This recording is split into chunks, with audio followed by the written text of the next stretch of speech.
display. Look at this. Ooh. I'm going to go here. Now it's going to wait What a 1 nice... second and then 0.2 seconds. Wow. Because remember, my animation was 5. What a nice looking animated lift. Oh, hello, I didn't notice you come in. Hi, my name is Brian Hegney. I'm an instructor of communication at High Point University in the amazing High Point, North Carolina city. What we're going to do today is, I know you've come here to learn how to create a rising platform in Unreal Engine in a first-person template. So that's what we're going to do. We're going to do it in a number of steps. First step, we're going to create a blueprint that contains the platform itself and that has a couple other functionalities to it. The second thing we're going to do is we're going to go into the level blueprint and actually make the platform rise using a timeline. So with that, I'm going to get into Unreal Engine here. This is the first-person shooter template in UE4. I'm actually using 4.18.3. You may be using a later version. As far as I know, that's okay until they come out with the next one where it's totally different. But I believe for a long time it should be fine, if whatever version you're using. So let's get started. You should understand how to create cubes and how to bring objects into the viewport. You should understand the world outliner. You should understand details of objects that you click on. You should understand the content browser.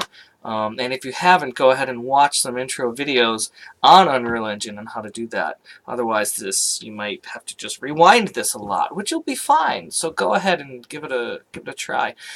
First things first. I don't know if I'm just insane, or if I'm different, but every single version of Unreal for me, the content browser hides this little show or hide sources panel.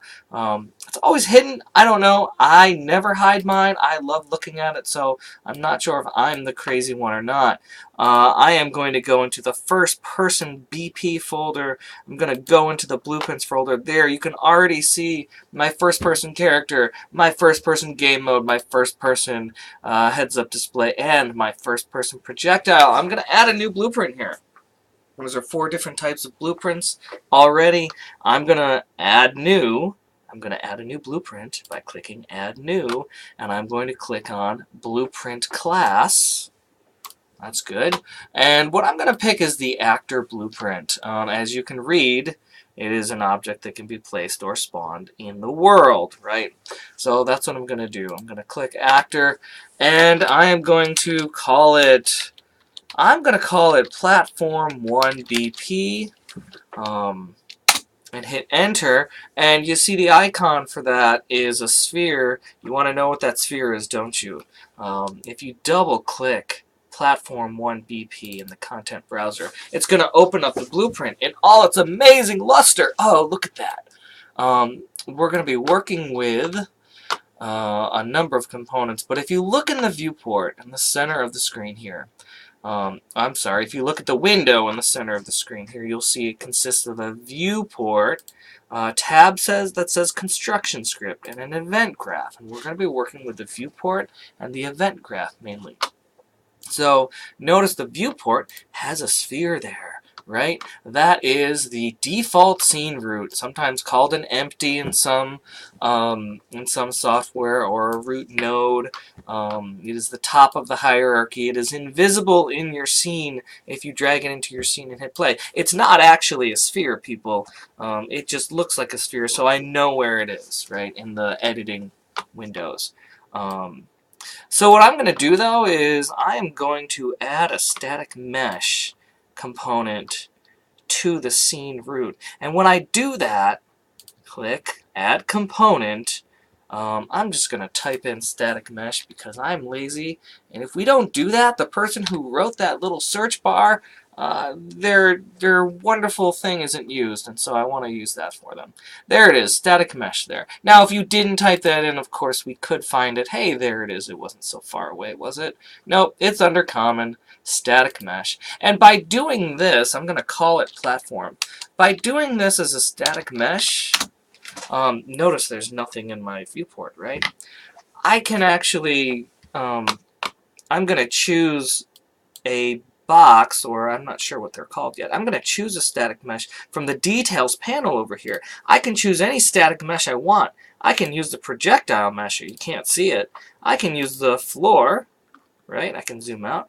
I can use, I actually know what I want to use. I want to use an off-white box. So I don't know where you are, off-white box, which is not what it's called. But I know that it's a box, and I know that it's not a cube. I don't want to use this cube because this cube is gray. I know it has a... I can change the material. But there is one that I have just been using. This shape cube. Yeah, it's a cube. It's a shape. There it is. But if I model my own platform in 3D Max or Blender or Maya or whatever you choose to use, I can easily swap it out whenever the time comes to create the real platform by using this static mesh component. So that's what I'm going to do. The other thing I'm going to do is I'm going to scale it. I just happen to know that if I set it to 4 times the width, 4 times the width the other way, so 4 in the X, 4 in the Y direction, and 0.25, I believe, in the Z direction. That's decent. I think that will be a good stand-in lift, and if we're doing like a, I don't know, our first playable and it uses stand-in assets, this would be a fine stand-in for the lift. Now, whenever we make changes, we're going to compile it and save it. Compile it just to make sure I didn't do something stupid. Save it so we can make sure that I save it. So that's it. That's all it's going to look like. And you know what? I can minimize this. And I can... Now look. Oh, look. It has the little platform that I created out of that box in the image on the icon of the Platform 1 BP. So there it is. And I'm just going to drag it into the scene just to make sure it actually has the proper width and height and other width, the length. And there it is. And you know what? I'm just going to place it... I am going to place it over here by this box. Sure. Or over here. Yes, I'll place it right there. You'll notice in the world and the details here, it's got a location of 210, negative 1290, and 170. Alright, and now we're going to go back into the blueprint because there are a couple of things that I really want to add. So let's go back in. One of the things I want to add is a variable, and the other thing I want to add is another variable. But I want them both to be the same kind of variable. So right now, in the I want to add, click the little plus button. Now it defaults to a boolean called new var underscore 0. I'm going to call this P1, oh, let's call it Platform 1. Begin. Platform 1 begin. I'm assuming I'm going to have other platforms. I don't know if that's true. So I named it that. I hit enter. The next thing I want to do, it's not going to be a boolean. A boolean is a yes, no, on, off, 0, 1, true, false. There's only 2 options it can be.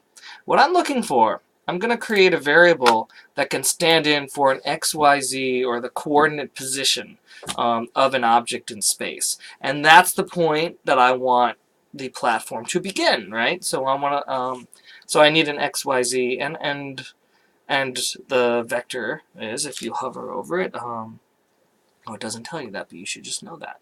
So I'm going to make another one. Guess what I'm going to call it? That's right, Platform 1 end. Right? Good job. Platform 1 end. Enter. The next thing I'm going to do is compile it.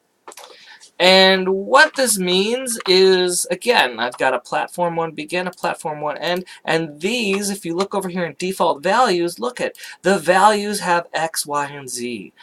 So that is what that type of variable is. It has X, Y, Z data. It defaults to 0, 0, 0. If I want the platform to go from begin to end, it's not going to be 0, 0, 0 for all of them. Obviously, the end is going to have another XYZ values. So the next thing I'm going to do, which is very helpful, I'm going to click Platform 1 End. And what I'm going to do is click on the little eyeball. I want the begin value to be in the center of this object. And so right now, if you click on Platform 1 Begin, its eyeball is closed right now. So it's a hidden variable. Or it's not public, sorry. Its value is 0, 0, 0. In this world in Unreal Engine, the fact that this variable is 0, 0, 0, that's going to represent the center or the pivot point of this cube. So just remember that. Begin, if it's at 0, 0, 0, represents the 0, 0, 0 coordinate of this whole blueprint, which is where that sphere is. And if we click on wireframe, it's where that sphere is. That is the 0, 0, 0. That is the default scene root location for all of these other objects we're creating. For Platform 1 End, I'm going to click on Show 3D Widget. And because it's public, and because I have the 3D widget turned on, what that means, I'm going to compile it and save it. And minimize this. What that means is now when I go into my scene root, or my scene in Unreal, in the viewport, I can click on this little object here. You see that little diamondy thing? Oh, you see how it says Platform 1 End? That's because I checked the 3D widget being shown in the world. What did it actually say? Show 3D widget. When true, allows a user to tweak the vector variable by using the 3D transform widget in the viewport. Yay! That's exactly what I'm doing. And what I'm going to do is just kind of move this so that the platform will then travel, I'm going to zoom out, from where the begin point is, which is in the center of wherever that platform is, and it'll move to the end point.